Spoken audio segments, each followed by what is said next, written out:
Hey, everybody. Thank you so much for being here today and sticking around for our closing keynote. It's my privilege to introduce Jeanette Manfra. So Jeanette is the Assistant Secretary of Homeland Security for Cybersecurity and Communications.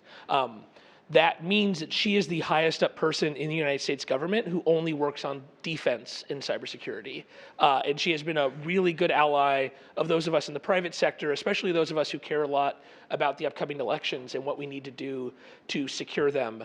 And it is wonderful to see our government investing in that area and having somebody like Jeanette who actually knows what she's talking about for us to work with and to coordinate with. Before that, Jeanette worked in the White House in the Obama administration and National Security Council. She's had a variety of positions in DHS. She was a military intelligence officer in the US Army, and I just found out a Girl Scout, which takes you on that whole arc. And so we're really happy to have Jeanette here. Let's give her a warm welcome. Thank you for coming, Jeff.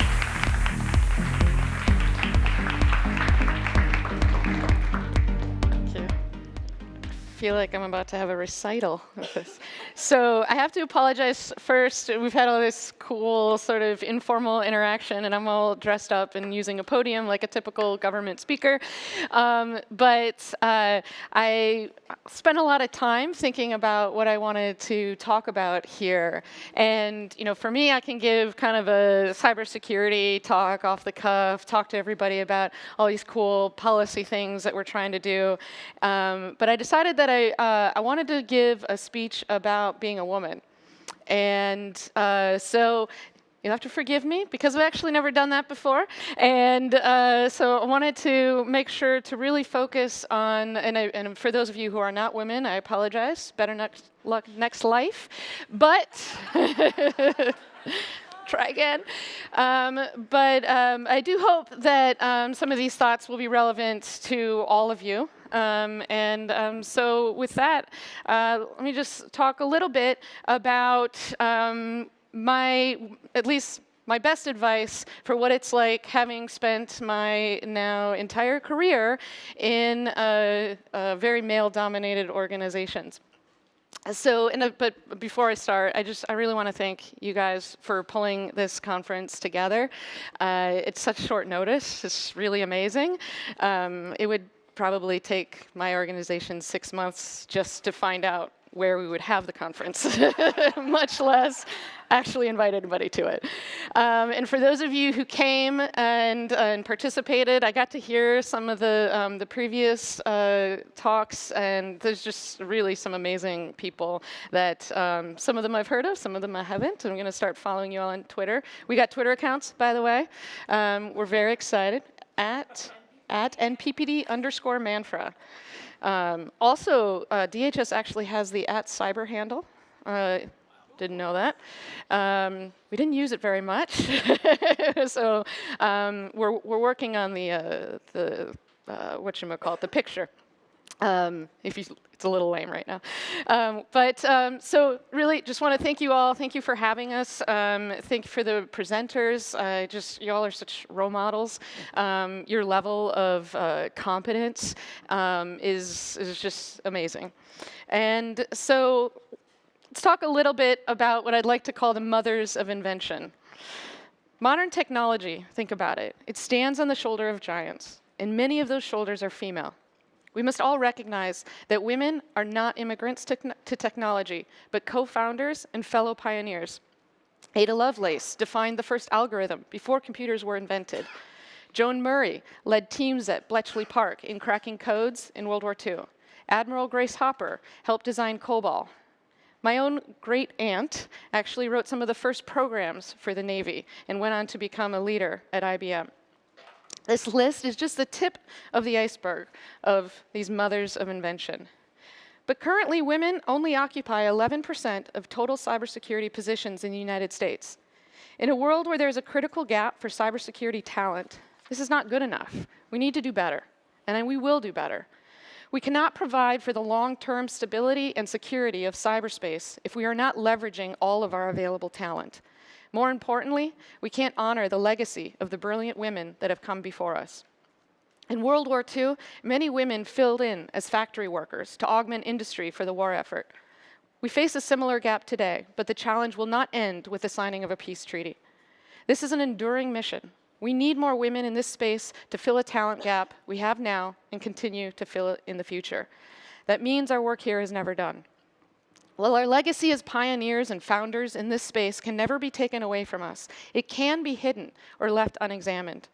I am proud to see a surge in popular culture that explores the rich history of women in tech and brings it forward for public awareness. It is reassuring to see the contribution of these hidden figures recognized. I'm also proud to see events like OURSA and others, which give women and others a platform to learn from one another, take stock of our progress, and understand the challenges that many of us still face.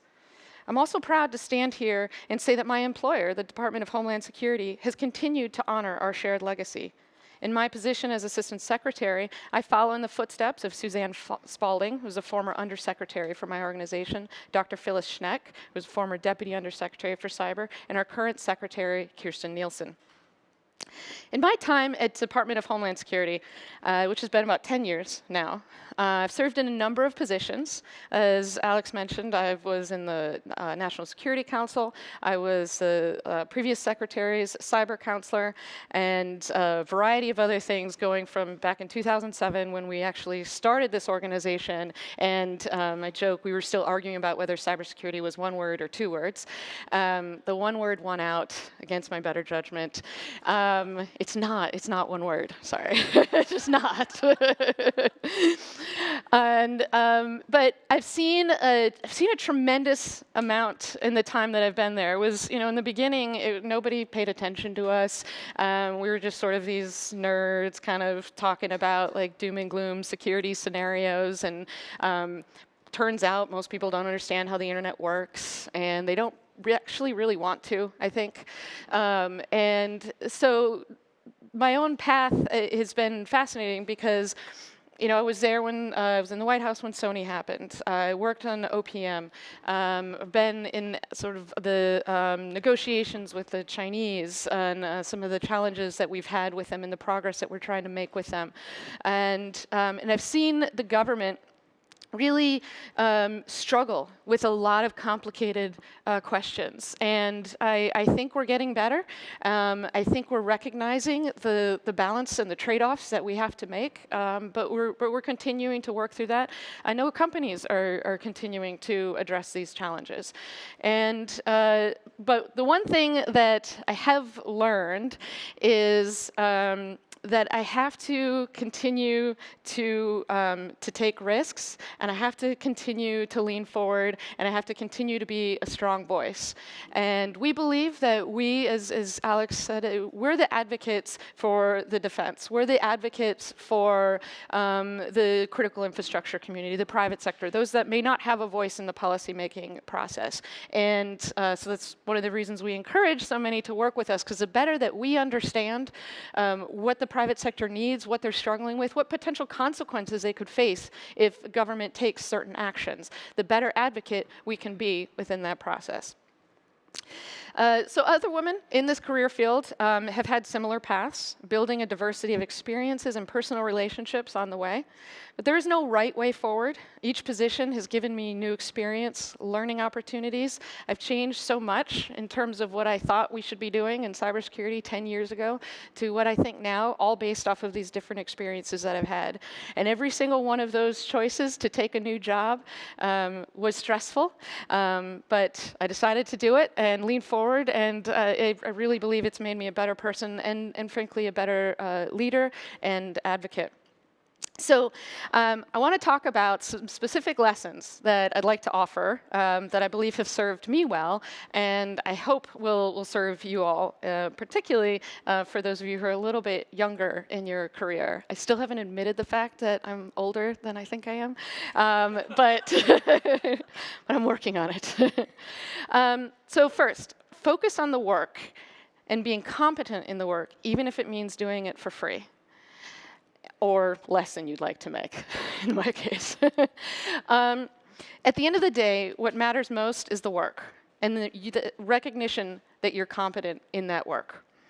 It's not to say that there are no other factors that can undermine what we do or how we advance, but our work often meets extra scrutiny and the glare of skeptical eyes. But where we may see a hurdle, we should also see opportunity.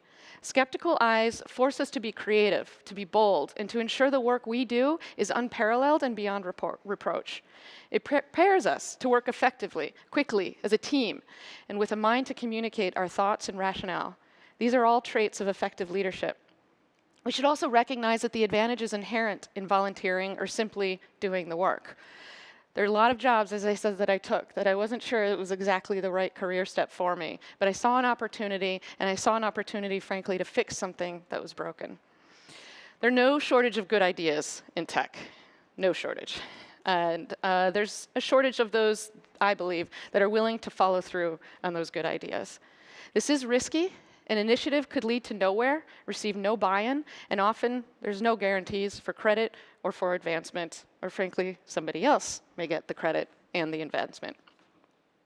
Build your trust groups and confidants. None of us can know everything, nor should we.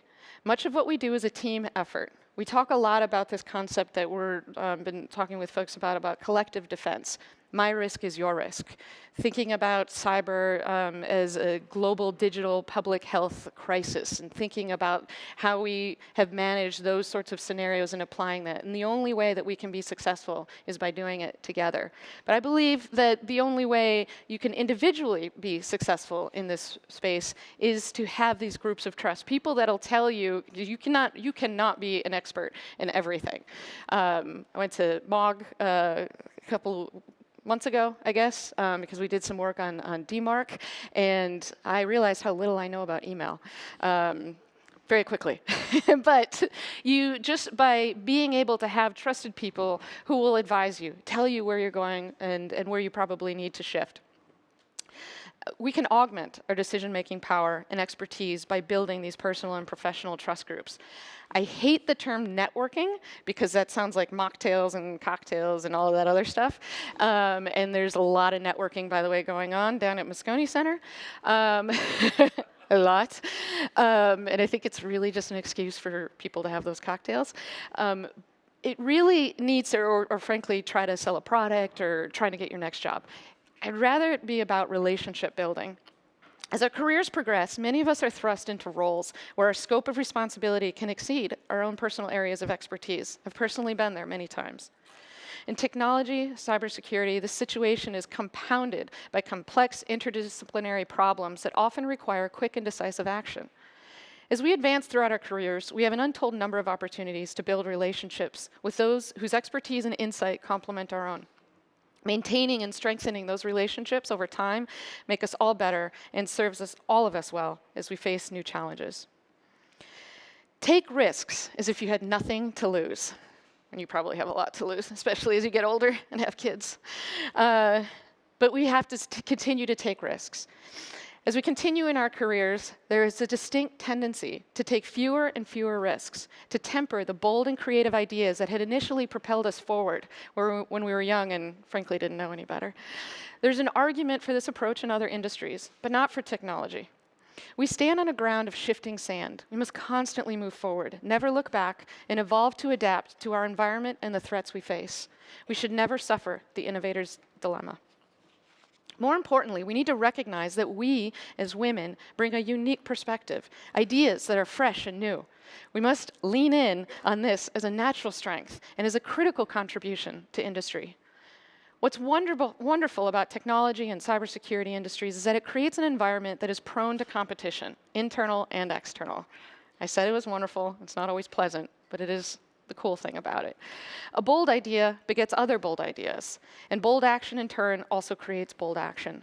I have found oftentimes that simply moving forward with initiative can set off a series of events that direct this natural competitiveness towards constructive ends and quick action. Spend a lot of time in the government talking about problems, thinking about problems. My opinion, we don't spend enough time fixing those problems. And so my tactic has been, even if I don't have full authority, you just launch something and say, here's a plan to tackle this problem. What do you all think? Now, quickest thing everybody will realize is, hey, that's my job. And so they'll start to quickly figure out a better way to do it, which is fine. That's what I wanted them to do. But now suddenly, a variety of initiatives, some of them that have been public, some of them that haven't, we've got people moving just by saying, you know what, there's a problem, and I'm not just going to talk about it. I'm going to offer a plan, and frankly, I'm going to be very aggressive. My mom kindly calls it tenacious. It's probably obnoxious, but you just keep focusing on actual tangible actions and offering solutions, but also being willing to take the feedback when others have better ideas for you. So this means putting ourselves out there. It's not always easy. It means taking decisive action. It means being bold. It also means, most importantly, weighing our decisions towards disruption rather than the status quo. I believe we must be fearless. I'd like to remind you all, before I finish, we're not newcomers. We're not strangers in a strange land. We're coming home to continue the work of the brilliant women who came before us. This means we need to change our view of what our place in technology is. We must see ourselves as fulfilling a legacy and not merely making up for lost time. We shoulder a mantle of responsibility to find talent in ourselves, our daughters, and our sisters, and pave the way for them to share in the great work that we do. The future of our technology and how it changes the very world we live will be written and defined by our efforts to do so. I know this is a heavy mantle, but I take it seriously, and I believe you should too. And there's little doubt we will often face an uphill battle, but we will do what we always do. We will pick up a shovel, we will focus on the work, and we will get it done. Thank you.